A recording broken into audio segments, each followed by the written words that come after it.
Everyone, मैं अभिषेक और आप देख रहे हैं हमारा YouTube channel the Shivam educare. आज हम बात करने वाले हैं BHU LLB के 2011 के प्रीवियस ईयर पेपर के सॉल्यूशन की। जैसा कि मैंने पिछले वीडियोस में 2008 और 2009 के पेपर के सॉल्यूशन करा दिए हैं, बचा 2010, तो उस पर भी मैंने सॉल्व कर रहा हूं। हालांकि उसके सभी चीज़ें अभी क्लियर नहीं हो पाई हैं, तो अभी उस चीज़ को भी मैंने स्टैंड बाई पर रखा है। बाकी आज हालांकि समय कम है, इसीलिए आज मैं 2011 का जल्दी से जितना जल्दी हो सके चीज़ों को मैं सॉल्व करा दूंगा। तो आइए बिना कुछ देरी किए आज की वीडियो शुरू करते हैं। सबसे पहले प्रश्न से स्टार्ट करते हैं। देखिए जल्दी जल्दी करेंगे क्योंकि समय बहुत कम है। 27 को आप सभी का एग्ज़ाम है, तो इसलिए हम जल्दी जल्दी प्रश्नों को करेंगे। देखिए सबसे पहला प्रश्न है हमारा ये कि संविदा के भंग के संबंध में अभी निर्धारित मतलब नुकसानी का क्या तात्पर्य, मतलब बात किसके बारे में किया गया है? अनलिक्विडेटेड डैमेज के बारे में। देखिए डैमेज दो प्रकार के होते हैं, लिक्विडेटेड और अनलिक्विडेटेड।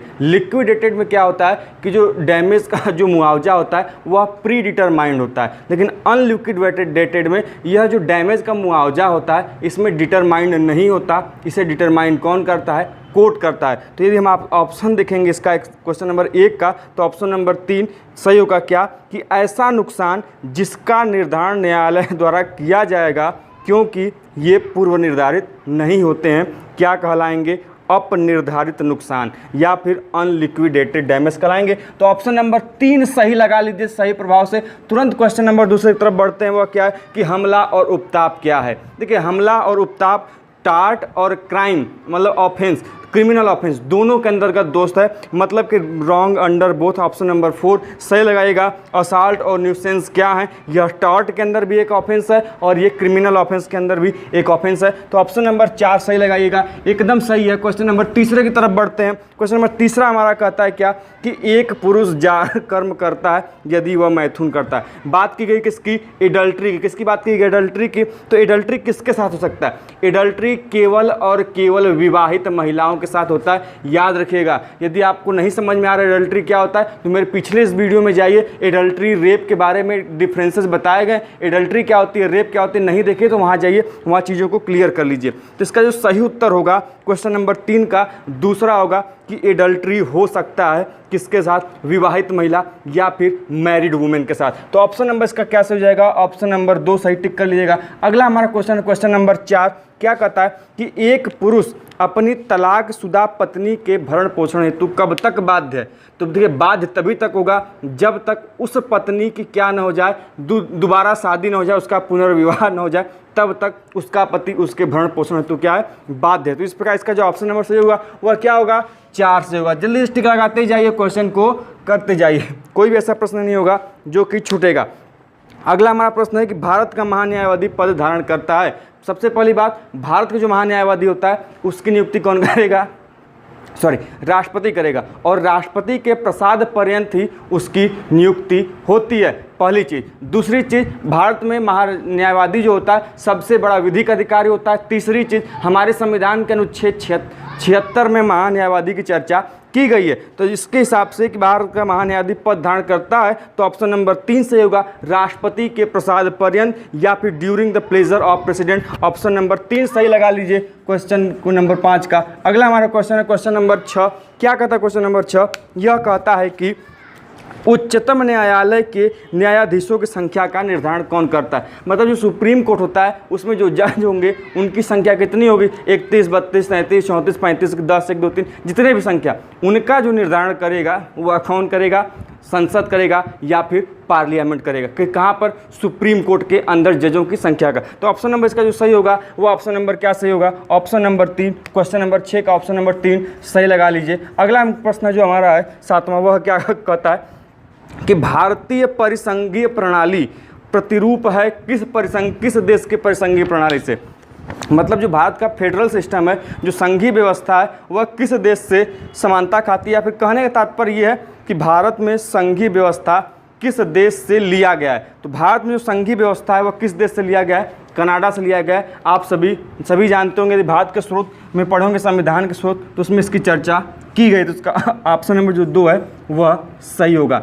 यदि आपने नहीं पढ़ा है कि भारत में संविधान के स्रोत कौन कौन से हैं तो पिछले इस वीडियो के सेक्शन में जाइए, वहाँ पर आपको मिल जाएगा। क्वेश्चन नंबर 8 है क्या, क्वेश्चन नंबर 8 कहता है कि शपथ पत्र देने वाले व्यक्ति को क्या कहते हैं, अर्थात a person the making an affidavit को क्या कहलाता है। देखिए, जो व्यक्ति शपथ पत्र पर क्या करता है, देता है, उसको हम क्या बोलते हैं, डिपोनेंट। अर्थात जो शपथ पत्र या फिर एफिडेविट बनाता है, who making the affidavit is called deponent. क्या बोलते हैं, डिपोनेंट। मैंने इसकी पिछले वीडियो में लीगल टर्म्स एंड मैगजीम्स के सीरीज में इसकी चर्चा की है, बहुत ही विस्तृत तरीके से सभी चीज़ों को समझाया गया। यदि नहीं देखा तो जाके तुरंत देख लीजिए, तुरंत प्रभाव से जाइए वहाँ तुरंत देखिए। देखिए 8वां क्वेश्चन जो सही होगा तो उसका ऑप्शन नंबर क्या हो जाएगा, 2 सही हो जाएगा। क्या कि डिपोनेंट बोलते हैं या फिर हिंदी में बोले उसको क्या, अभिसाक्षी। क्वेश्चन नंबर 9 हमारा क्या कहता है कि वकीलों के निकाय के रूप में प्रयोग किए जाने वाले सामूहिक शब्द को क्या कहते हैं। सिंपल सी बात है, वकीलों का निकाय होगा, उनके सामूहिक क्या बोलेंगे, बार बोलते हैं, बार काउंसिल होता है उनका। तो बार शब्द यहाँ पर जो ऑप्शन नंबर 2 है वह क्या हो जाएगा, सही हो जाएगा। क्या हो जाएगा, ऑप्शन नंबर 2 सही हो जाएगा। क्वेश्चन नंबर 10 की तरफ चलते हैं। क्वेश्चन नंबर 10 हमारा क्या कहता है कि वह इंतजाम जिसमें अभियुक्त एक आपराधिक अभियोजन में दोषी होने का अभिवचन कहता है। मतलब यह अभियुक्त खुद स्वीकार करता है कि हाँ मैंने ये क्राइम किया है, मतलब उसमें खुद सरेंडर कर रहा है। तो साथ ही वह कहता है बदले हल्के में दंडादेश, मतलब जब वो सरेंडर करेगा तो उसके बदले में जितना उसको मिलना चाहिए था एक्चुअल में सज़ा, उससे थोड़ा सा कम दंडादेश पाता है। तो इसको क्या कहते हैं, तो इसको कहते हैं क्या, लीगल टर्म में अभिवचन सौदा, या फिर इंग्लिश में कह लें क्या, प्ली बार्गिंग। क्या बोलते हैं, प्ली बार्गिंग या फिर अभिवचन सौदा, कि खुद सरेंडर करें और उसके बदले में उसको कम सजा मिले, उसको बोलते हैं अभिवचन सौदा या फिर प्ली बार्गिंग बोलते हैं। तो ऑप्शन नंबर 10 का कौन सही हो जाएगा, ऑप्शन नंबर 3 सही हो जाएगा, टिक लगा लीजिएगा। अगले प्रश्न की तरफ चलते हैं। क्वेश्चन नंबर 11 कहता है कि अपनी तरफ से किसी अन्य व्यक्ति को कार्य करने के लिए दिए गए प्राधिकार को विधिक भाषा में क्या कहते हैं। देखिए, अपनी तरफ से जब कोई व्यक्ति किसी व्यक्ति को विधिक अधिकार देता है कोई कार्य को करने के लिए तो उसको बोलते हैं पावर ऑफ अटॉर्नी। क्या बोलते हैं, पावर ऑफ अटॉर्नी। तो उसको हम इंग्लिश में जो हिंदी में बोलते हैं उसको क्या, मुख्तारनामा। तो ऑप्शन नंबर 11 का जो सही हो जाएगा वो ऑप्शन क्या सही हो जाएगा, ऑप्शन नंबर 3। देखिए, हम आपको चीज़ें इसलिए तेज़ी से पढ़ा रहे हैं कि क्वेश्चन आपको 2019 तक सॉल्व कराने हैं और आपका एग्जाम 27 तक। यदि हम आराम से चीज़ों को पढ़ाएंगे तो चीज़ें नहीं हो पाएंगी, तो इसलिए हम आपको जल्दी जल्दी पढ़ा रहे हैं। चीज़ों को थोड़ा सा मैनेज करिएगा, कोई दिक्कत नहीं होनी चाहिए सभी चीज़ें, लेकिन आपकी कोई चीज़ छूटने नहीं पाएगी। अगले प्रश्न तरफ चलते हैं। क्वेश्चन नंबर 12 कि गिरफ्तारी की आशंका वाले व्यक्ति को दी गई जमानत क्या कहलाती है। देखिए, जब गिरफ्तारी न हुआ हो, देखिए बेल 2 प्रकार की होती है कि गिरफ्तारी हो जाए उसके बाद आपको बेल दी जाए। पहली चीज़, गिरफ्तारी हुई नहीं है लेकिन गिरफ्तारी होने वाली है, उसके पहले आपको बेल दी जाए। देखिए, जब गिरफ्तारी नहीं हुई है उसके पहले यदि आपको बेल लेना है कि आपको लगे कि नहीं हमको आने वाले समय में गिरफ्तार हो सकते हैं इस अपराध के लिए, तो उसको बोलते हैं एंटीसिपेटरी बेल।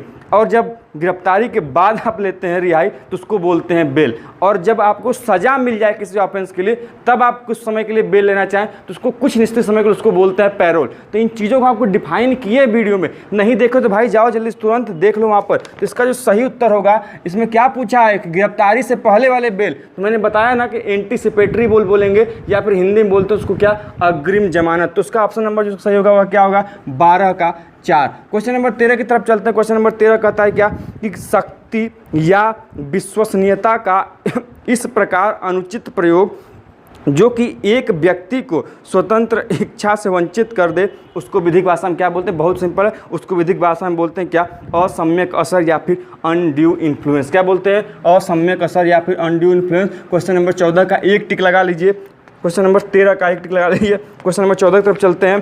क्वेश्चन नंबर 14 क्या कहता है हमारा, यह कहता है कि एक विधायी निकाय द्वारा पारित विधि को क्या कहते हैं। देखिए, जब विधायी निकाय कोई भी पारित करती है विधि तो वह क्या बन जाता है, अधिनियम बन जाता है या फिर एक्ट बन जाता है। संसद कोई अधिनियम पारित करी तो उसको हम क्या बोलते हैं, एक्ट बोल जाते हैं। जैसे कि विधि है, उस विधि को जैसे ही वो संसद में पास कर लिया गया, राष्ट्रपति हस्ताक्षर कर देगा तो वह विधि क्या बन जाएगा, एक्ट बन जाएगा, अधिनियम बन जाएगा। उसी की बात की गई है, तो यही पर इसका ऑप्शन नंबर क्या हो जाएगा, 4 सही हो जाएगा। क्वेश्चन नंबर 15 की तरफ चलते हैं। क्वेश्चन नंबर 15 क्या कहता है हमारा कि लेख, प्रिंट या अन्य स्थायी रूप से माध्यम से किया गया मानहानि क्या कहलाता है। मैंने डिफॉर्मेशन पढ़ाया था, बार बार कह रहा हूँ कि हर चीज़ें आपको इस चैनल पर पढ़ा दी गई हैं। नहीं पढ़ाए भैया तो जाओ देख लो, कोई भी चीज़ आपकी एग्जाम की नहीं छूटने पाएगी। अब हम बात कर रहे हैं किसके बारे में, डिफॉर्मेशन अर्थात मानहानि के बारे में। मैंने बताया था कि मानहानि को हम दो प्रकार से कर सकते हैं, चाहे हम क्या करेंगे, बोल कर करेंगे ना, बोल कर करेंगे, या फिर हम दिखा कर करेंगे। अब दिखाएंगे कैसे, चाहे हम लिख के करेंगे, चाहे किसी के बात में क्या करेंगे, कोई पिक्चर दिखाएंगे,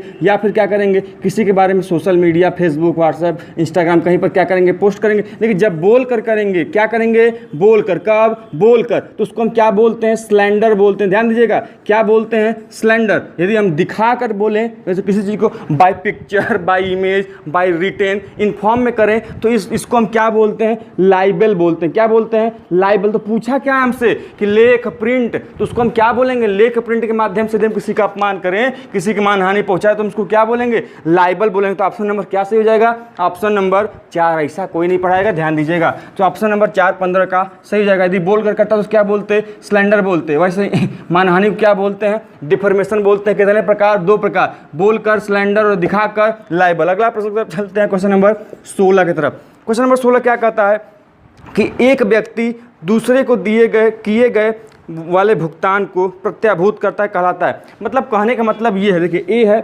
बी है, दोनों आपस में कांटेक्ट करते हैं। वो कहता है ये कार देगा, यह कहता है 2000 रुपये देगा। लेकिन अब ए को विश्वास नहीं, तो सी कहता है भाई मेरे पे विश्वास करो ना, मैं कह रहा हूँ कि ये पैसे देगा और ये नहीं देगा, तो हम पैसे देंगे इसके बदले में। तो यहाँ पर सी क्या कर रहा है, प्रतिभू या फिर श्योरिटी का काम कर रहा है। इसके बिहाफ पर यह काम कर रहा है कि यह इसकी बातें मान रहा है और इन दोनों के बीच में कोई संविदा हो रही है। तो यहाँ पर प्रश्न का कहने का तात्पर्य यही है कि एक व्यक्ति जो दूसरे के द्वारा किए जाने वाले भुगतान, मतलब एक यह व्यक्ति है जो कि दूसरा मतलब बी के द्वारा किए जाने वाले भुगतान, इसको जो भुगतान कर रहा है कि क्या करता है, वाले भुगतान को प्रत्याभूत करता है। प्रत्याभूत करने का मतलब क्या कहता है, गारंटीज देता है। उसको गारंटी देता है कि नहीं भाई यह पैसा क्या करेगा, आपको देगा, नहीं देगा तो हम है ना, कहते हो ना कि भाई अपना दोस्त देगा ये पैसा, नहीं देगा तो हम है, कैसे नहीं देगा, हम दिलाएंगे उसको पैसा। तो इसी को हम, तो वहाँ पर हम क्या हो गए, श्योरिटी हो गए, प्रतिभू हो गए। तो इसी को बोलते हैं इंग्लिश में क्या, श्योरिटी। तो ऑप्शन नंबर क्या सही हो जाएगा,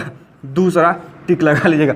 इतना आसानी से कोई नहीं पढ़ाएगा, इतनी चीज़ें आपके लिए मेहनत की जा रही है, तो आपका भी कुछ फर्ज बनता है। चैनल को दबा के शेयर कीजिए दोस्तों के साथ, जिससे कि चैनल क्या करे, अधिक से अधिक लोगों तक पहुंचे। क्वेश्चन नंबर 17 की तरफ चलते हैं। क्वेश्चन नंबर 17 क्या कहलाता है हमारा कि एक अपराधी को फांसी अर्थात मृत्युदंड के स्थायी स्थगन को क्या कहते हैं। देखिए यदि हम देखिए सज़ा के बारे में पढ़ाए थे ना कि सज़ा को हम 2 प्रकार से चीज़ें आपको लीगल टर्म में आती हैं। पहली बात कि सज़ा में कमी कर दी जाए तो उसके लिए लीगल टर्म क्या है, या फिर सज़ा को स्थगन या कुछ समय के लिए क्या कर दिया जाए, रोक दिया जाए, तो उससे लीगल टर्म पूछे जाते हैं। देखिए हम आपको हर चीज़ें बहुत आसानी से हर वीडियो में पढ़ाएं। हम कह तो रहे हैं भाई एक बार चैनल को विजिट करो ना कि सब कुछ आपको इतनी अच्छी से मिलेगी कि मेरा गारंटी है आपका LLB ऐसे नहीं ऐसे निकलेगा। देखना सज़ा है, कमी है, और उसको क्या है, स्थगन रोक। तो यहाँ पे पूछा क्या है कि फांसी अर्थात मृत्यु दंड के अस्थायी स्थगन, स्थगन को क्या बोलते हैं, रोकना या फिर कुछ समय के लिए टाल देना। देखिए तो इसको हम क्या बोलेंगे, यदि हिंदी में बोलें तो इसको हम बोलेंगे क्या,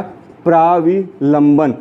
प्राविलंबन बोलते हैं, या फिर हम बोल रहे हैं इंग्लिश में क्या, रेप्रीव। क्या बोल रहे हैं, ठीक है। जब सजा, जैसे कि आज फांसी होने वाली है, एक है उसको आज फांसी होगी, और फांसी ना होकर क्या करें, हम 7 तारीख को फांसी देंगे, आज फांसी नहीं देंगे, अगले महीने के 7 तारीख फांसी देंगे। मतलब सजा क्या हो गई, टल गई, स्थगित कर दी गई। यदि उसके लिए लीगल टर्म पूछे तो हम क्या बोलेंगे इंग्लिश में, रेप्राइव, या फिर हम हिंदी में बोल रहे क्या, प्राविलंबन। यदि हम यह कह दें कि किसी व्यक्ति को, देखिए यह इस वाले टर्म में सजा अभी हुई नहीं है, सजा होना है, इसलिए सजा को आगे टाला जा रहा है। जब टाला जाएगा तो उसके लिए टर्म क्या, प्राविलंबन और रेप्रीव। लेकिन जब सजा हो जाए कि आपको 7 वर्ष की सजा हो गई, उसके बाद कुछ समय बाद उस 7 वर्ष की सजा को कमी कर दिया जाए, अब कर दिया जाए कि नहीं आपको 3 वर्ष की सजा दी जाएगी, तब इसमें सजा में क्या हो गई, कमी हो गई। जब कमी हो गई तो इसके लिए जो टर्म है वह है रेमिशन। क्या है, रेमिशन। याद रखिएगा, कहीं और भी एग्जाम में पूछा जा सकता है, पिछले 2008-9 के पेपर सॉल्व किए होंगे तो यह टर्म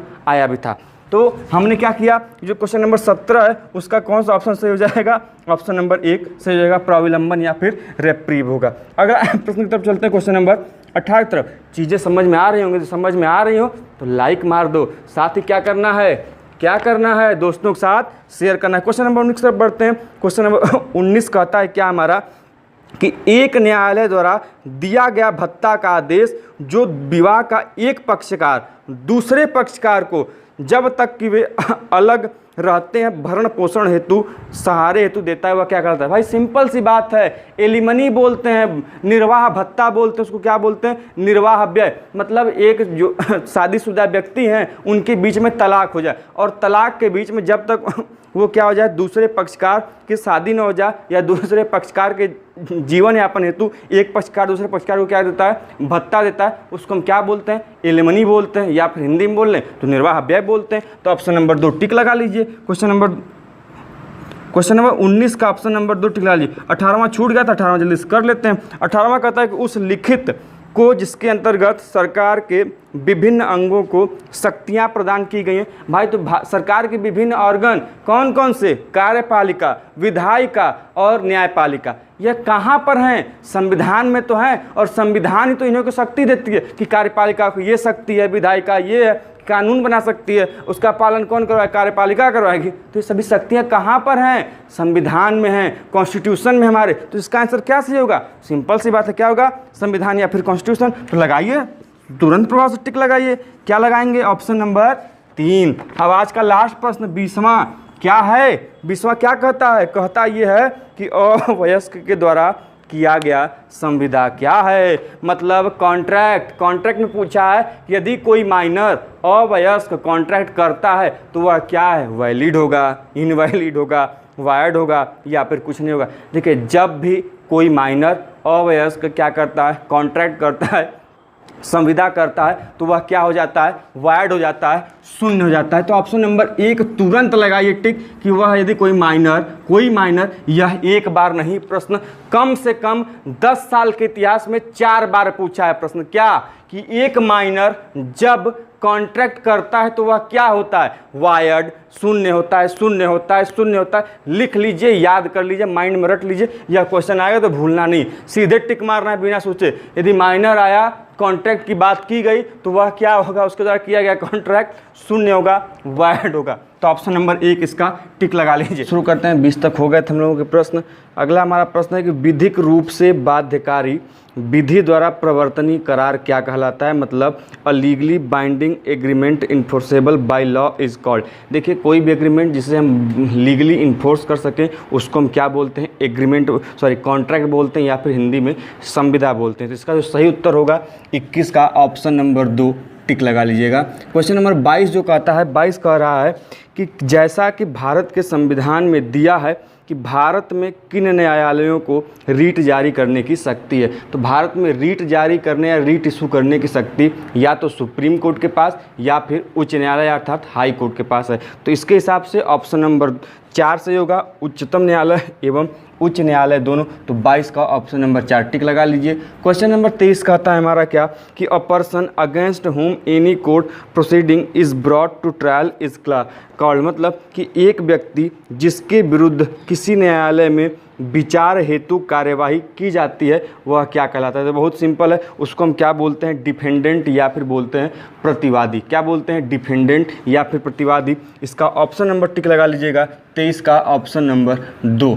24 क्वेश्चन जो है, 24 क्वेश्चन कहता है कि प्रत्येक वर्ष विधि दिवस कब मनाया जाता है, मतलब लॉर्ड। देखिए अब विधि दिवस का नाम बदलकर संविधान दिवस रख दिया गया और ये कब मनाया जाता था, 26 नवंबर को मनाया जाता था। कब, जब हमारा संविधान पूर्ण रूप से बनकर तैयार हो गया था। तो ऑप्शन नंबर 1 टिक लगा लीजिए, विधि दिवस मनाया जाता है कब, 26 नवंबर को। अगला हमारा प्रश्न है, देखिए आप विधि दिवस नहीं पूछेगा, आप पूछेगा संविधान दिवस, ध्यान दीजिएगा वहाँ पर। अगला हमारा प्रश्न है 25वां कि जब न्यायालय में किसी को न्यायिक अभिरक्षा में भेजता है, जब न्यायालय किसी को न्यायिक अभिरक्षा में भेजता है तो इसका मतलब क्या निकलता है, मतलब when a court sends someone in judicial custody what is that means. मतलब इसका होता है कि सिंपल सा कि यदि किसी को न्यायिक अभिरक्षा में भेज रहा है मतलब उसको जेल भेज दिया जा रहा है। कहाँ भेज दिया जा रहा है, जेल, मतलब sent into jail. Option number 1 इसका सही होगा। अगला हमारा प्रश्न है क्वेश्चन नंबर 26 जो कहता है क्या कि किसी वाद में अपने बचाव के आधारों को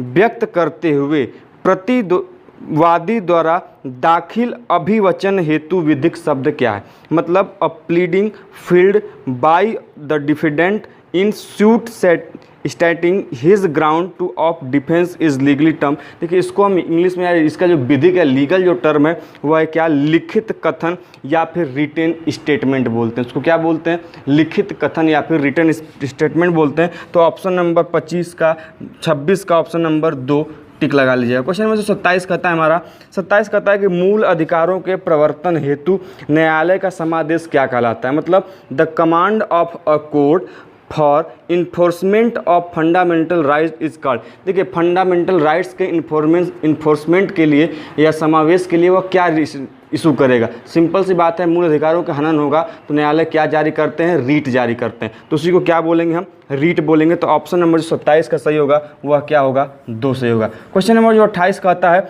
28 क्या कहता है कि पीड़ित द्वारा अपनी मृत्यु के कारण से संबंधित कथन को क्या कहते हैं। ये मैंने लीगल टर्म्स का एंड मैगजीम्स के वीडियो में भी चर्चा की थी। उसको बोलते हैं डाइंग डिक्लेरेशन या फिर मृत्युकालिक कथन। मतलब वह कथन कि वह उसकी मृत्यु किस कारण हुई उसी को हम बोलते हैं मृत्युकालिक कथन या फिर डाइंग डिक्लेरेशन। तो ऑप्शन नंबर 28 का कौन सही हो जाएगा, ऑप्शन नंबर 3। क्वेश्चन नंबर 29 क्या कहता है हमारा, 29 कहता है कि अभियुक्त हेतु विधिक सहायता है एक क्या, मतलब legal aid for an accused is. देखिए लीगल एड मतलब विधिक सहायता का प्रावधान हमारे संविधान में कहाँ दिया गया है, तो वह दिया गया है कहाँ पर। यदि आप नीति निर्देशक तत्वों की बात पढ़े होंगे 4 में पढ़ेंगे, भाग 4 में पढ़ेंगे, तो वहाँ पर आपको जो 39 अनुच्छेद है 39(1) क जो है वह हमें क्या बताता है कि व्यक्तियों को निःशुल्क विधिक सहायता प्रदान की जाए। तो ऑप्शन नंबर इसके हिसाब से ये क्वेश्चन नंबर 30 मैंने बोल दिया, 29 स्किप कर गए। तो क्वेश्चन नंबर 30 का लगा लीजिएगा 3। और जो 29 प्रश्न है, 29 प्रश्न कहता है कि पक्षकार जिसके विरुद्ध अपील दाखिल की जाती है वह क्या कहलाता है। मतलब the party against whom an appeal is filed is called. देखिए वह पक्षकार जिसके विरुद्ध क्या की जाती है, अपील दाखिल की जाती है, उसको हम बोलते हैं क्या, रेस्पोंडेंट। क्या बोलते हैं, रेस्पोंडेंट बोलते हैं। क्या, रेस्पोंडेंट जिसके खिलाफ अपील दाखिल की जाती है। तो ऑप्शन नंबर 29 का भी क्या लगा लीजिएगा, 3 सही लगा लीजिएगा। इसका आंसर कि मैं गलत उत्तर दिया है, वहाँ पर डिफेंडेंट उत्तर दिया है, जबकि वहाँ पर डिफेंडेंट नहीं होगा। इसका सही उत्तर होगा क्या, रेस्पोंडेंट होगा। अगला हमारा प्रश्न है क्वेश्चन नंबर 31 क्या कहता है, 31 कहता है कि चेक का अनादर अपराध है किसके अंतर्गत। मतलब dishonour of a cheque is an offence under what. तो इसका ऑप्शन नंबर सही होगा, ऑप्शन नंबर 1 टिक लगा लीजिएगा। पराक्रम लिखित अधिनियम 1881 के अंतर्गत चेक का अनादर क्या है, एक अपराध है। मतलब नेगोशिएबल इंस्ट्रूमेंट्स एक्ट 1881 के अंदर चेक का अनादर क्या है, या डिसऑनर ऑफ चेक क्या है, एक ऑफेंस है। तो ऑप्शन नंबर 31 का क्या लगाएंगे, ऑप्शन नंबर 1 लगाएंगे। क्वेश्चन नंबर 32 की तरफ चलते हैं। क्वेश्चन नंबर 32 कहता है हमारा क्या कि वाइस वर्सा का मतलब क्या होता है। यदि आपने लीगल टर्म्स एंड मैगजीम्स का वीडियो देखा होगा तो उसमें मैंने बताया है कि वाइस वर्सा का मतलब होता है क्या, विपरीत रूप से या फिर कॉन्वर्सली।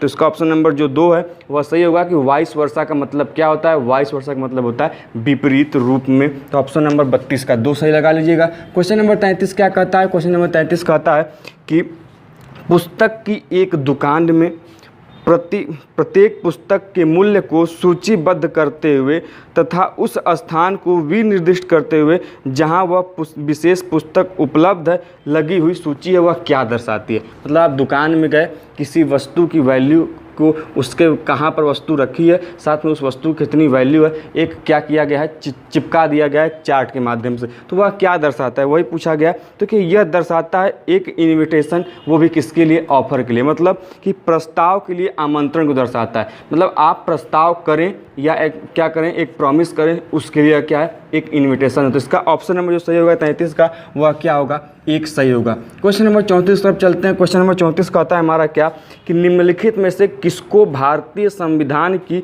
प्रस्तावना में स्थान नहीं दिया गया। न्याय की चर्चा की गई है, 3 प्रभुसत्ता की बात की गई है, अखंडता की बात की गई है, लेकिन नैतिकता की बात नहीं की गई है, मोरलिटी की बात हमारे प्रीएम्बल में नहीं मिलती। तो इसका ऑप्शन नंबर जो सही हो जाएगा 34 का वह कौन सा ऑप्शन नंबर होगा, 33, मोरलिटी या फिर नैतिकता को स्थान नहीं मिला है।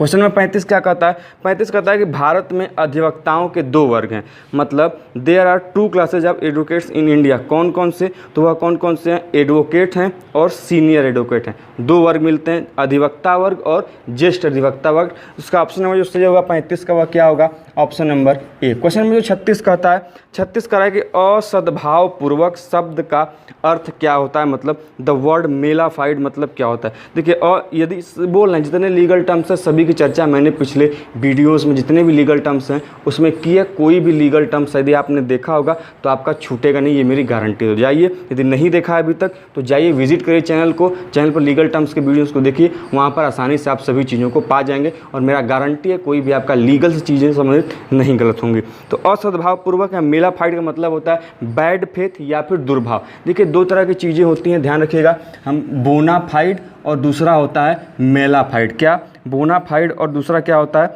मेलाफाइड। मतलब क्या होता है? यदि बोनाफाइड की बात करें तो वहाँ पर जो फेथ होगा गुड होगा, यदि मेलाफाइड की बात करें तो वहाँ पर जो फेथ होगा बैड होगा। तो इसका ऑप्शन नंबर जो सही हो जाएगा ऑप्शन नंबर 3 कि मेलाफाइड का मतलब बैड फेथ। क्वेश्चन नंबर 37 तरफ चलते हैं। क्वेश्चन नंबर 37 कहता क्या है? कहता है a legislature consisting of only 1 house is called क्या? मतलब विधानमंडल जिसमें केवल 1 सदन हो उसको हम क्या कहेंगे? तो सिंपल सा, उसमें कोई दिक्कत नहीं होगा, 1 सदनी विधानमंडल कहेंगे या फिर यूनिकैमरल लेजिस्लेचर कहेंगे। यदि 2 सदनी होगा तो उसको बाईकैमरल बोलेंगे या फिर द्विसदनी सदन बोलेंगे, विधानमंडल बोलेंगे। तो 1 सदन की बात की गई, जहाँ पर 1 हो तो 1 सदनी विधानमंडल होगा। ऑप्शन नंबर 2 इसका सही होगा। क्वेश्चन नंबर 38 तरफ चलते हैं। क्वेश्चन नंबर 38 क्या कहता है? 38 कहता है कि जंगम वस्तु संपत्ति की प्रतिभूति पर लिया गया ऋण क्या कहलाता है? और when a loan is taken in the security of movable property is called. जैसे कि मतलब आप मूवेबल प्रॉपर्टी के ऊपर कोई ऋण लेते हैं तो उसको क्या बोलते हैं? तो उसको बोलते हैं प्लेज। क्या बोलते हैं? प्लेज। और उसको हिंदी में बोलते हैं गिरवी रखना। लेकिन जब हम किसी अनमूवेबल प्रॉपर्टी को लेते हैं, जैसे मान लीजिए हमने ज़मीन पर लोन लिया, तो उसको हम क्या बोलेंगे? मॉर्गेटेज बोलेंगे या फिर बंधक बोलते हैं। देखिए, यदि कोई ऐसी चलती फिरती वस्तु हो, हम उसके पे ऋण ले, जैसे कि हम मोबाइल पे ऋण ले लिए, पैसे पे ले लिए, गोल्ड पे लोन ले लिया, ऋण ले लिए, तो उसको हम जो बोलेंगे वो बोलते हैं गिरवी, गिरवी रखना, गिरवी रखें हम। देखिए, खेत ज़मीन बंधक रखी जाती है और जो गोल्ड होता है वो उसको क्या होता है? गिरवी रखना बोलते हैं। तो यदि मूवेबल प्रॉपर्टी होगी तो प्लेस या गिरवी रखना बोलेंगे। इमूवेबल प्रॉपर्टी होगी, जैसे जंगम वस्तु होगी जिसको हम एक स्थान दूसरे स्थान पर न ले जा सकें, उसके लिए ऋण की बात की जाएगी तो वह क्या कहलाएगा? मॉर्गेटेज हो जाएगा। तो इसका ऑप्शन नंबर वह क्या बोला है? ये बात किया है किसकी? किस संपत्ति की? जंगम अर्थात मूवेबल प्रॉपर्टी की बात की है। मूवेबल मैंने बताया क्या होगा?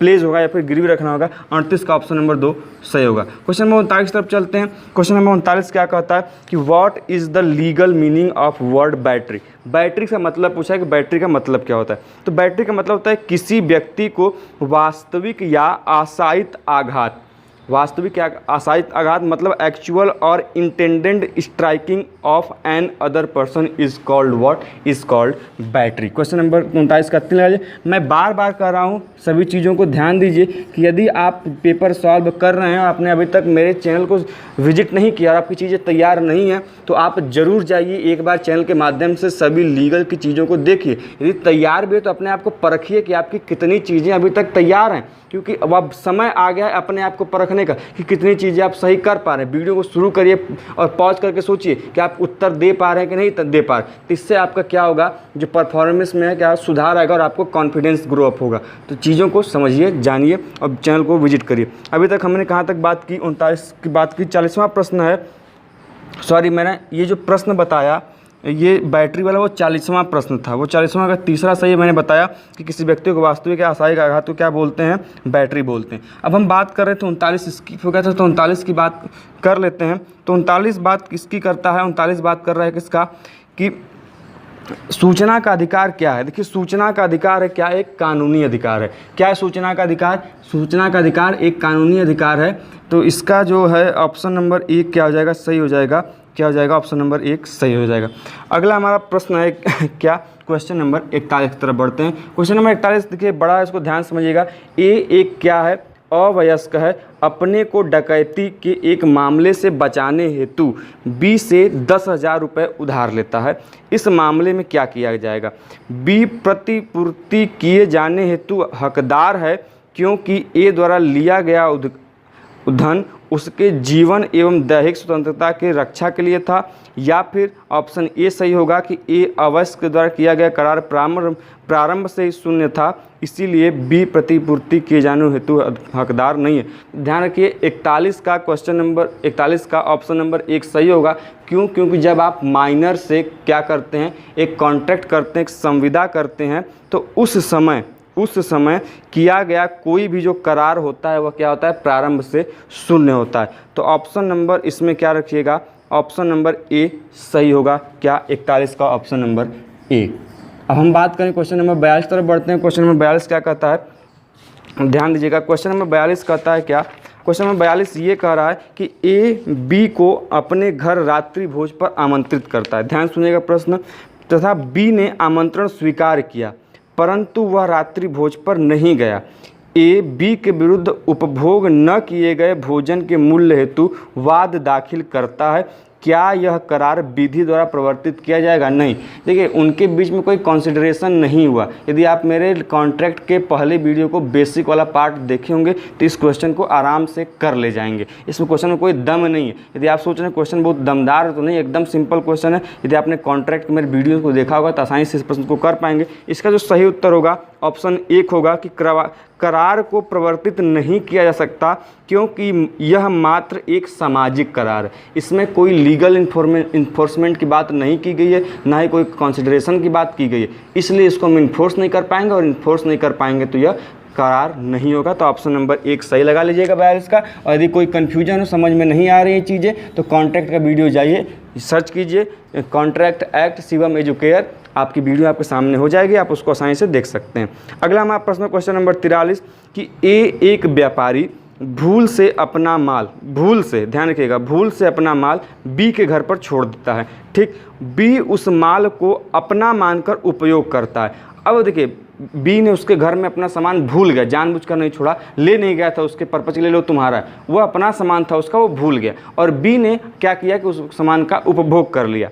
तो बी क्या ए को भुगतान करने के लिए बाध्य है? बिल्कुल बाध्य है, क्योंकि ए का आशय अनुग्राहिकता बी के मकान पर माल छोड़ने का नहीं था। मतलब ये है कि ए और बी जो व्यक्ति है, तो ए क्या गया उसके घर में जो गया था खाना खाने, लेकिन वो अपना सामान भूल गया। ठीक, अब वो सामान भूल गया तो क्या अब, और बी ने क्या किया, इसके सामान को खा लिया या जो भी उपभोग कर लिया। तो अब देखिए ए का ये आशय नहीं था कि वह उसके घर में अपना सामान छोड़ेगा, इसीलिए बी यहाँ पर बाध्य। यदि ए उसके घर के लिए ही सामान ले गया होता और छोड़ता तो प्रॉब्लम नहीं थी। वह यहाँ पर एक टर्म आया, मैंने बोला ना कि भूल जाना पर कंसंट्रेट करिए, तो भूल गया, इसीलिए यहाँ पर यह जो ऑप्शन नंबर सही होगा ऑप्शन नंबर 3। हाँ, वह बाध्य है बी ए को प्रतिपूर्ति करने के लिए उसके सामान का। क्यों? क्योंकि ए का आशय बी के मकान पर माल छोड़ने का नहीं था। तो क्वेश्चन नंबर 43 का ऑप्शन नंबर बी टिक लगा लीजिएगा। क्वेश्चन नंबर 44 तरफ चलते हैं। क्वेश्चन नंबर 44 क्या कहता है कि ए जो रोग से कमजोर एवं बीमार एक पुरुष है को अपने चिकित्सीय परिचारक बी द्वारा उसकी वृत्तिक सेवाओं हेतु एक अनुचित राशि भुगतान करने के लिए उत्प्रेरित करता है। बी ने कौन सा अपराध किया? बी ने, देखो सिंपल सा क्वेश्चन है, इसमें कोई दिक्कत नहीं होनी चाहिए। बी ने यहाँ पर असम्यक अपराध का क्या किया, असर का अपराध किया, मतलब B has committed the offence of undue influence. कौन सा ऑप्शन सही हो जाएगा? क्वेश्चन नंबर 44 का ऑप्शन नंबर लगा लीजिए, कौन सा? क्वेश्चन नंबर 3, ऑप्शन नंबर 3 सही होगा। 45 प्रश्न की तरफ चलते हैं। 45 प्रश्न क्या कहता है कि ए कोचिंग की कक्षाएं प्रारंभ करता है तथा शुल्क के रूप में 10,000 रुपये प्रतिवर्ष लेता है। ए का पड़ोसी बी भी पास में कोचिंग की कक्षाएं प्रारंभ करता है। ठीक, अब प्रारंभ कर लिए दोनों आसपास में, तथा 8,000 रुपये प्रतिवर्ष लेता है, जिससे ए को भी मजबूरी में आकर अपना शुल्क जो 10,000 वो लेता था उससे घटाकर क्या करना पड़ा, 8,000 करना पड़ा प्रतिवर्ष। अब क्या ए अपनी हुई इस हानि के लिए, मतलब 10,000 से उसने भी फीस क्या कर दी, 8,000 कर दी, 2,000 घाटा हुआ उसका, इस नुकसान के लिए क्या ए बी को नुकसान का भरपाई करने के लिए दावा कर सकता है? नहीं, नहीं। क्यों नहीं कर सकता? क्योंकि यहाँ पर उसने, ए ने जो था, ए जो 10,000 से 8,000 कर लिया, बी ने उसका कोई विधिक क्षति नहीं पहुँचाया। जब तक विधिक क्षति नहीं होगी तब तक आप किसी भी नुकसान के लिए दावा नहीं कर सकते। विधिक क्षति किसमें बात की जाती है, ध्यान रखिएगा, टॉर्ट की बात की जाती है। टॉर्ट में विधिक क्षति होती है। देखिए, जब तक विधिक क्षति नहीं होगी तब तक आप मुआवजे की मांग नहीं कर सकते। तो इसका ऑप्शन नंबर जो सही होगा 45 का ऑप्शन नंबर 3 सही होगा। क्वेश्चन नंबर 46 तक चलते हैं। क्वेश्चन नंबर 46 क्या कहता है? 46 कहता है कि ए बी की नाक खींचने का प्रयास करता है और बी आत्मरक्षा का प्रयोग करते हुए ए को पकड़ लेता है ताकि वह उसे ऐसा करने से रोक सके। लेकिन क्या होता है कि अचानक ए को क्या होता है, क्रोध आता है और वह बी का वध कर देता है। इस मामले में क्या होगा? देखिए, जब चीज़ें अचानक हों और हत्या हो जाए अचानक के बाद, देखिए प्रकोपन और अचानक के दौरान यदि हत्या होती है तो वह हत्या नहीं की जाती, वह उसका हत्या सीधे किस में ट्रांसफर हो जाता है, कल्पेबल होमिसाइड या फिर हत्या के कैटेगरी में न आने वाले मानव वध की श्रेणी में। मतलब जैसे कि ए दो बी लड़ रहे हैं आपस में, अचानक ए ने कुछ बी के साथ ऐसा किया कि बी को इतना तेज गुस्सा आया कि उसने ए का हत्या कर दिया। देखिए, जब बात यहाँ पर वर्ड आपको दिखे क्या, अचानक, या फिर वर्ड दिखे क्या, प्रकोपन, तो वहाँ पर क्या होगा, यदि उसने किसी को मार दिया तो वह हत्या कैटेगरी में नहीं आएगा, वहाँ पर आ जाएगा किसमें, सदोष मानव वध, जिसको हम बोलते हैं कल्पेबल होमिसाइड। कब? जब वह क्या हो, अचानक कार्य किया गया हो, किसी चीज़ की घटना के फलस्वरूप या फिर प्रकोपन में आके किया गया हो, तो वह चीज़ें हत्या में नहीं होती, वह किस में हो जाती हैं, मानव वध की श्रेणी में आती है। तो वही प्रश्न है। तो यदि दो चीज़ें आपको अचानक दिखाई दे रहा है अचानक में, तो इसमें ऑप्शन नंबर जो सही हो जाएगा वह क्या हो जाएगा, 46 का ऑप्शन नंबर 4 सही हो जाएगा। जो चीज़ें समझ में नहीं आ रही हैं कमेंट बॉक्स में बताइएगा, चीज़ें आपको फिर समझा दी जाएंगी, ऐसी बात नहीं है। 27 तरफ बढ़ते हैं। 27 प्रश्न कहता है कि ए एक शल्य चिकित्सक है, एक बच्चे को दुर्घटनाग्रस्त होते हुए देखता है जो घातक सिद्ध हो सकता था। यदि तुरंत शल्य क्रिया नहीं की गई तो ए बच्चे के फायदे के लिए शल्य क्रिया करता है। तो इस मामले में क्या है? देखिए, ए वाद लाए जाने के दायित्व के अधीन है क्योंकि उसने बच्चे के पिता की सहमति के बिना शल्य क्रिया की। ए वाद लाए जाने के दायित्व के अधीन है क्योंकि उसने बच्चे के परिवार के सदस्यों को सूचित नहीं किया। तीसरा ऑप्शन है ए वाद लाए जाने के दायित्व के अधीन नहीं है, अर्थात उस पर केस नहीं हो सकता। क्यों? क्योंकि उसने शल्य क्रिया जो की, जिसका ऑपरेशन किया उसने उस बच्चे के बचाव के फायदे के लिए सद्भाव में किया। तो यही ऑप्शन सही होगा, ऑप्शन नंबर 3, कि उसने बच्चे के बचाव के लिए वहाँ पर सद्भाव पूर्वक उसका क्या किया, ऑपरेशन किया। हम अगले प्रश्न की तरफ चलते हैं, क्वेश्चन नंबर 48 की तरफ। और 48 हमारा प्रश्न क्या कहता है कि ए का प्रवेश विधि विश्वविद्यालय में इस आधार पर नहीं किया गया कि वह पिछड़ी जाति का था। ए इस निर्णय को न्यायालय में चुनौती देता है, तो इसमें क्या हो सकता है? ए सफल नहीं होगा क्योंकि विद्यालय को अपना नियम बनाने की शक्ति है, बिल्कुल नहीं। दूसरा, ए सफल होगा क्योंकि यह निर्णय समानता के विरुद्ध है, बिल्कुल सही बात, पहला चीज़, दूसरा ऑप्शन सही हो गया। तीसरा ऑप्शन कहता है कि ए सफल होगा क्योंकि यह निर्णय उसके मूलभूत अधिकारों का क्या है, हनन है। सिंपल सी बात है, यदि समानता है तो समानता भी क्या है, एक अधिकार के रूप में हमें दी गई है। कहाँ पर? आर्टिकल 14 में। इसका ऑप्शन नंबर 2 और 3 दोनों सही होगा, इसलिए इसका ऑप्शन नंबर जो सही होगा वह क्या होगा, ऑप्शन नंबर 4। अगले प्रश्न की तरफ चलते हैं, क्वेश्चन नंबर 49 की तरफ। क्वेश्चन नंबर 49 कहता है कि ए अपने मकान में चोरी से बचाने के लिए मकान के चारों तरफ तार का क्या करता है, घेरा लगाता है। किसके लिए? चोरी से बचाने के लिए लगाता है तार का घेरा, तथा रात में इसमें विद्युत धारा प्रभावित करता है कि एक चोर मकान में घुसने का प्रयत्न करता है तथा इस घोर क्षति से ग्रस्त हुआ। तो जो घेरा था, तार का घेरा था, उससे क्या हो गया, ग्रस्त हो गया। और जब वह उसके संपर्क में आता है तार के, तो इस मामले में ए को अभियोजित किया जा सकता है क्योंकि उसने दूसरे के जीवन को खतरे में डाला, ऑप्शन नंबर 1। ए को अभियोजित नहीं किया जा सकता क्योंकि उसने अपनी संपत्ति की सुरक्षा का प्रयत्न किया, दोनों गलत है ऑप्शन।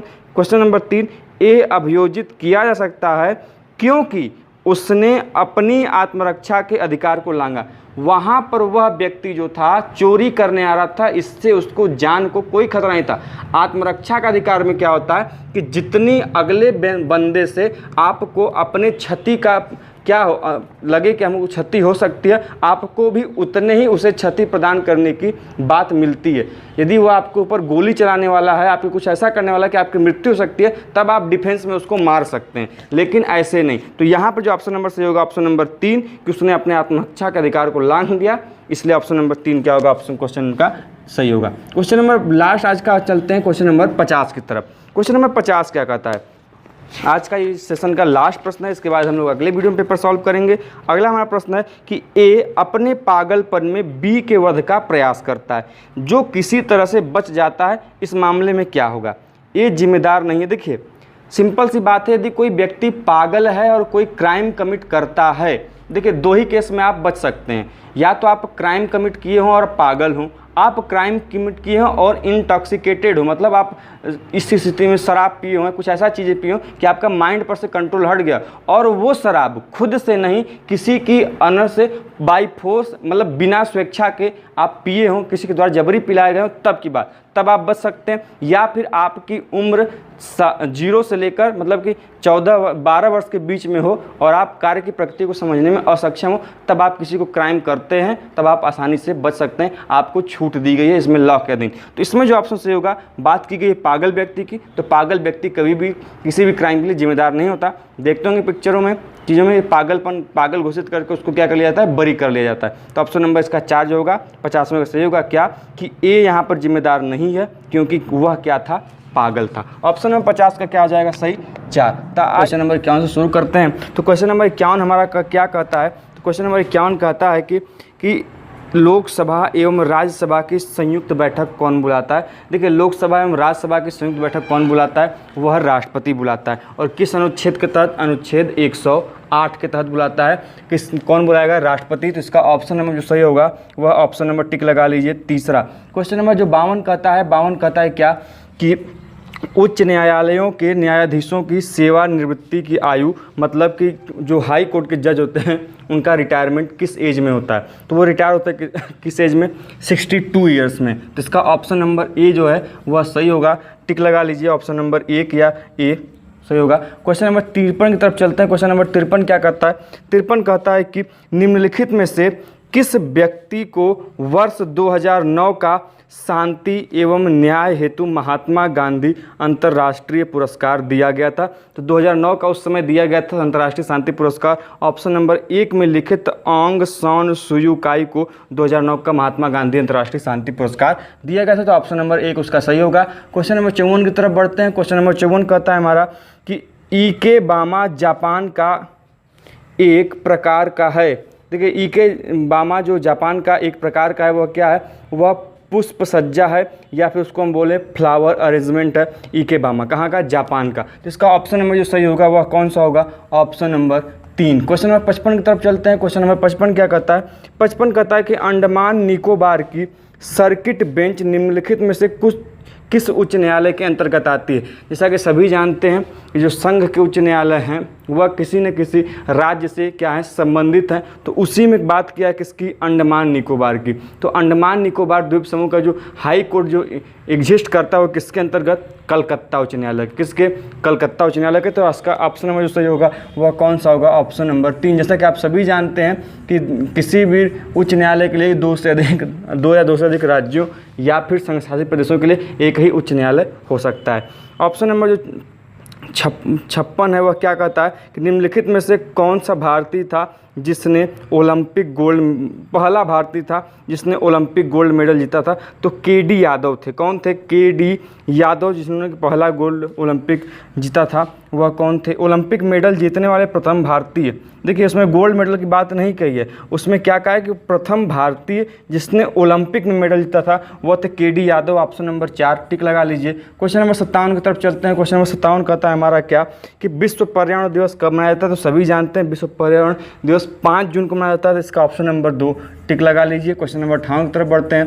क्वेश्चन नंबर 58 क्या कहता है, 58 कहता है कि निम्नलिखित में से कौन जिन्ना इंडिया पार्टीशन इंडिपेंडेंस के लेखक हैं। तो वह कौन है, वह है जसवंत सिंह। कौन है, जसवंत सिंह है क्या, इंडिया जिन्ना पार्टीशन इंडिपेंडेंस के लेखक। तो इसका ऑप्शन नंबर 58 का 4 सही होगा, लगा लीजिएगा टिक। क्वेश्चन नंबर 59 की तरफ बढ़ते हैं। क्वेश्चन नंबर 59 कहता है हमारा कि नागरिक उड्डयन मंत्री कौन है। तो 2011 में नागरिक उड्डयन मंत्री की बात की है, तो वह कौन है, प्रफुल्ल पटेल थे। कौन थे, प्रफुल्ल पटेल। ऑप्शन नंबर 2 सही कर लीजिएगा।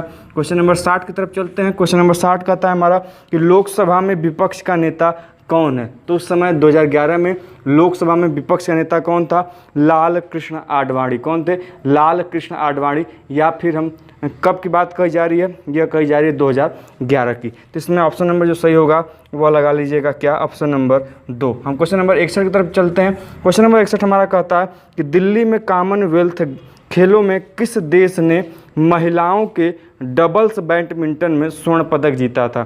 तो दिल्ली में कॉमनवेल्थ की जो हुई थी गेम, उसमें उस समय महिलाओं को किसने जीता था, भारत देश की महिलाओं ने क्या किया था, डबल्स में गोल्ड मेडल जीता था। कौन सा, ऑप्शन नंबर 1 इसका सही होगा। क्वेश्चन नंबर 62 की तरफ चलते हैं। क्वेश्चन नंबर 62 हमारा कहता है क्या कि 2010 में किस भारतीय ने विश्व बिलियार्ड चैंपियनशिप जीती थी। तो वह जीता था किसने, पंकज आडवाणी ने। किसने जीता था, पंकज आडवाणी ने। तो 62 का ऑप्शन नंबर 2 सही लगा लीजिए। क्वेश्चन नंबर 63 की तरफ चलते हैं। क्वेश्चन नंबर 63 कहता है कि मलेशिया में पिछले साल आयोजित Azlan Shah hockey cup tournament किसने जीता था। यह प्रश्न मैंने नहीं किया है, छोड़ दिया है, आप सभी कर लीजिएगा। चलते हैं अगले प्रश्न की तरफ। क्वेश्चन नंबर 64 की तरफ कि सुधा सिंह का नाम किस खेल से जुड़ा हुआ है। 63 मैंने स्किप कर दिया है, मैंने नहीं किया है। क्वेश्चन नंबर 64 की तरफ चलते हैं कि सुधा सिंह का नाम किस खेल से जुड़ा है।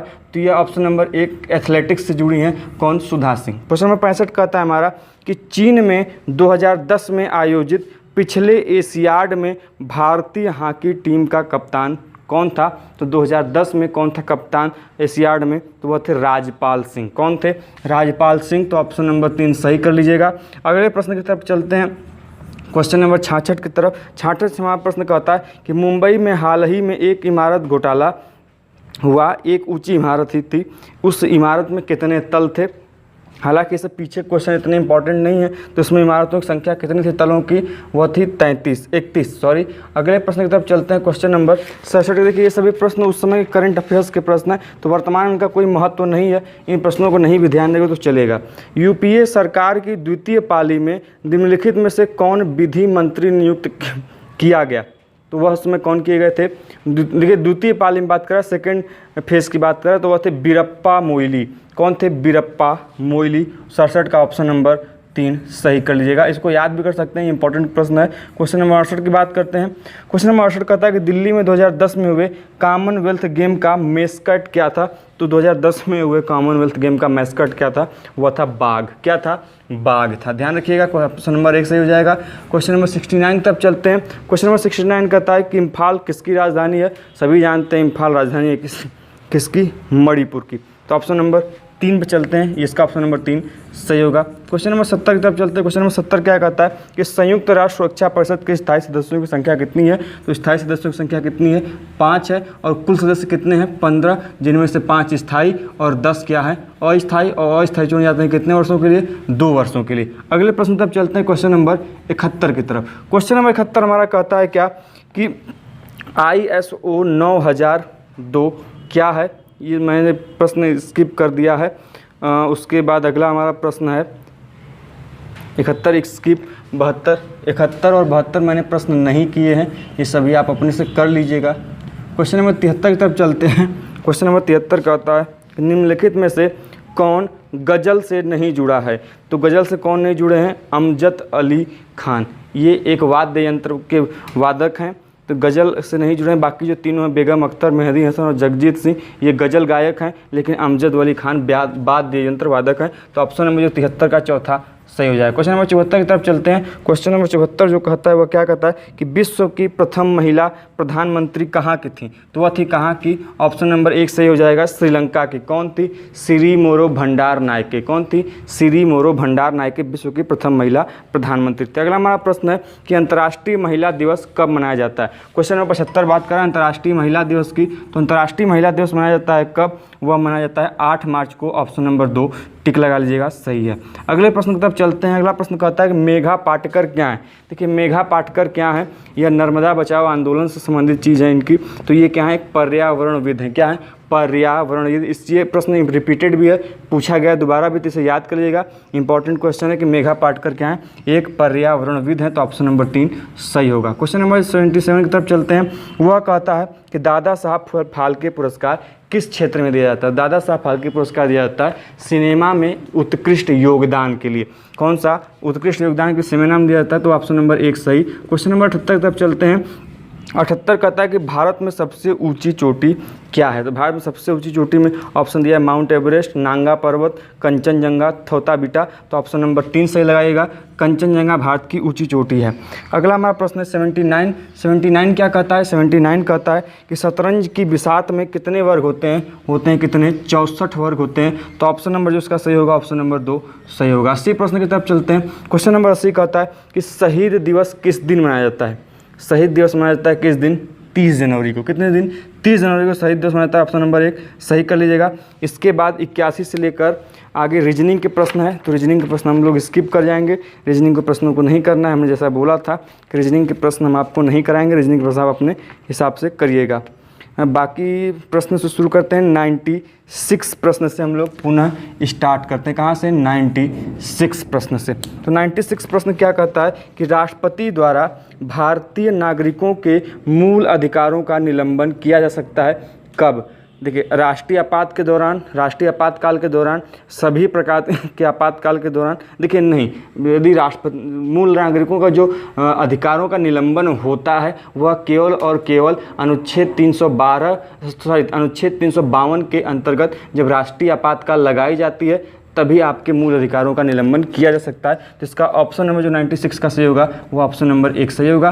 क्वेश्चन नंबर 97 की तरफ चलते हैं। वह कहता है कि राज्यसभा में किस अनुपात में, एक राज्यसभा के सदस्य किस अनुपात में सेवानिवृत्त होते हैं, मतलब अपने पद से खाली होते हैं। तो कितने होते हैं, 1/3 सदस्य प्रत्येक 2 वर्ष बाद क्या हो जाते हैं, रिटायर हो जाते हैं। तो इसका ऑप्शन नंबर 97 का 3 टिक लगा लीजिएगा, सही है।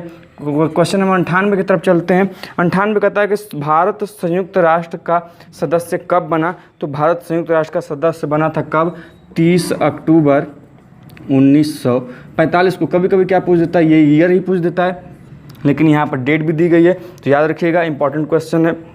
भारत संयुक्त राष्ट्र का सदस्य बना कब, 30 अक्टूबर 1945 को। तो ऑप्शन नंबर 3 सही होगा। 99 प्रश्न की तरफ चलते हैं।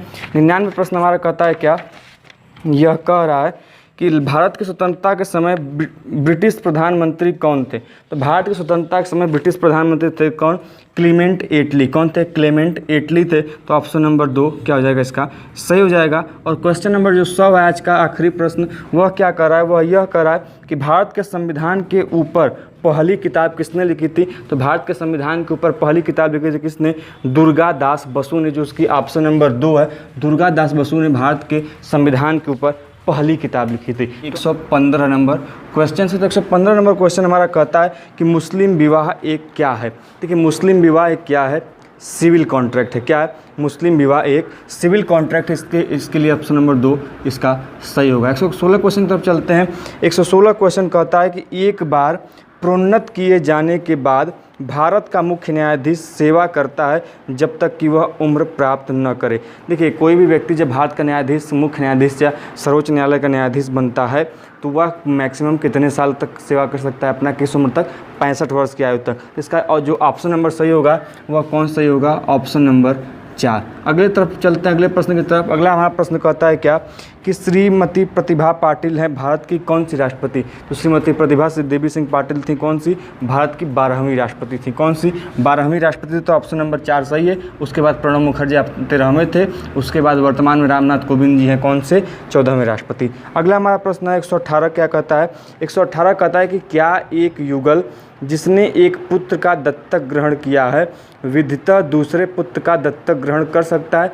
जी हाँ, यदि किसी एक कपल ने किसी लड़के या बॉय को या किसी भी सन को एडॉप्ट किया है तो वो लीगली दूसरे सन को भी एडॉप्ट कर सकता है। ये चीज़ें सही है, तो ऑप्शन नंबर जो सही होगा इसका ऑप्शन नंबर 1 सही होगा। अगले प्रश्न की तरफ चलते हैं, क्वेश्चन नंबर 19 की तरफ। 119 कहता है कि भारतीय वयस्कता अधिनियम के अनुसार एक व्यक्ति वयस्क होता है जिसने उम्र प्राप्त कर ली। तो 18 वर्ष के व्यक्ति को क्या माना जाता है, भारतीय अधिनियम के तहत वयस्क माना जाता है। तो इसका ऑप्शन उम्र होगा 18 वर्ष और ऑप्शन होगा एक जो पहला है वो सही होगा। अगले हम प्रश्न की बात करते हैं, क्वेश्चन नंबर 120 की। तो 120 कहता है क्या कि डकैती के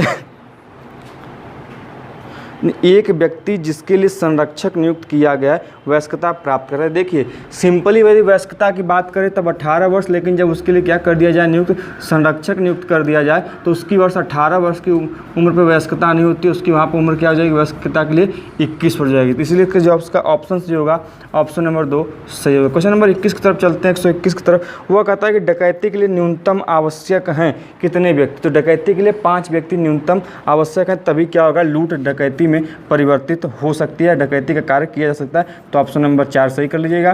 क्वेश्चन नंबर 122 की तरफ चलते हैं।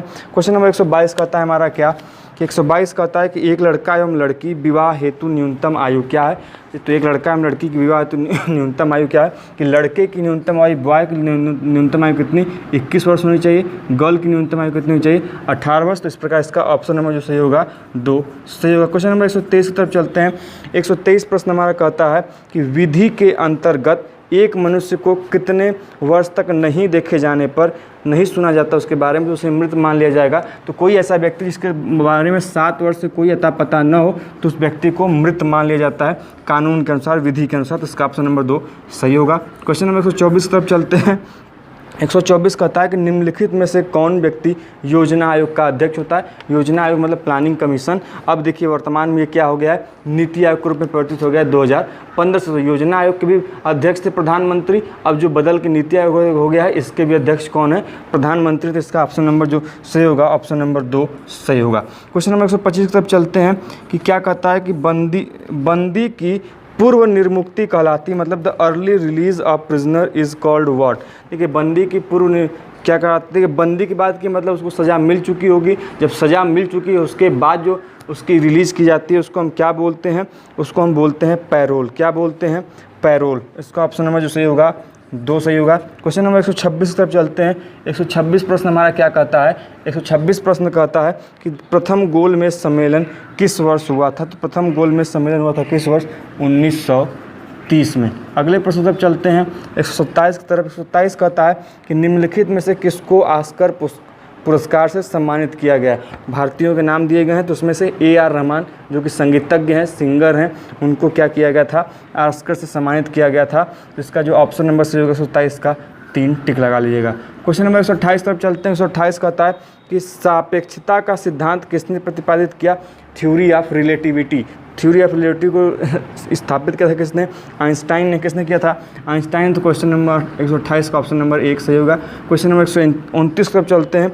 129 कहता है कि बारमूदा त्रिकोण जाना जाता है किसके लिए, या फिर बारमूडा ट्रायंगल किसके लिए जाना जाता है। तो ये जाना जाता है कि इसके जलपोत एवं वायुयानों के लापता होने के कारण जाना जाता है यह क्षेत्र। ऑप्शन नंबर 2 है इसका सही जाएगा। और आज का जो लास्ट प्रश्न है क्वेश्चन नंबर 130, यह कहता है कि बारूद का आविष्कार किसने किया था। तो बारूद का आविष्कार अल्फ्रेड नोबेल ने किया था। किसने, अल्फ्रेड नोबेल ने, कि जिन्हीं के स्मृति में दिया जाता है क्या, नोबेल पुरस्कार दिया जाता है। तो हमने हिंदी को छोड़कर बाकी सभी प्रश्नों को सॉल्व कर लिया। 2011 का पेपर का सलूशन आपका यहाँ पर समाप्त होता है। तो यदि कोई क्वेरी हो, कोई प्रश्न हो, कोई क्वेश्चन हो तो प्लीज़ हमें कमेंट बॉक्स में बताइए। मिलते हैं ऐसे इंटरेस्टिंग वीडियो के साथ नेक्स्ट वीडियो में। तब तक के लिए जय हिंद, जय भारत।